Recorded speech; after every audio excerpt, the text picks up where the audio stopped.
BJP ஆளக்கூடிய இடங்கள்லாம் anti convention லா கொண்டு வந்துட்டான். தமிழ்நாட்டில் வந்து முதல்ல எதிர்ப்பு குரல் கொடுத்தது விடுதலை சிறுத்தைகள் கட்சி. மதமாற்ற தடை சட்டத்தை எதிர்த்து தான் நான் தமிழ் பெயர் சூட்டுகிற நடவடிக்கையை எடுத்தேன். இது பல பேருக்கு தெரியாது. தமிழ் மேல கொண்ட பற்றுதலால் இதை செய்தங்கிற மாதிரி நினைப்பாங்க.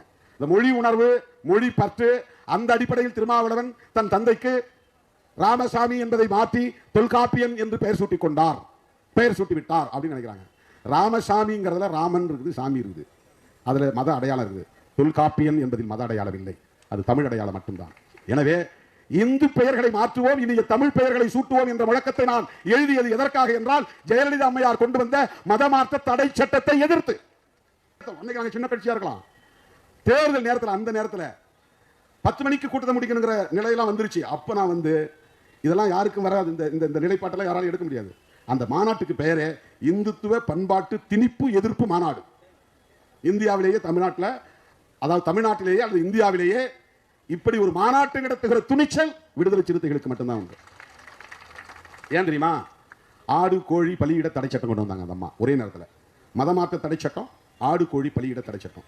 ஆடு கோழியை நீ ஏன் பலியிடக்கூடாதுன்னு சொல்ற? நான் ஏன் குலதெய்வங்களுக்கு, கருப்புசாமிக்கு, முனியாண்டிக்கு நான் போய் ஆட்டை வெட்டுவேன், பன்றியை வெட்டுவேன், கோழியை வெட்டுவேன், அங்கேயே சமைப்பேன், சொந்த பந்தங்களோட உட்கார்ந்து நான் சாப்பிடுவேன். இது என்னுடைய நீண்ட கால கலாச்சாரம்.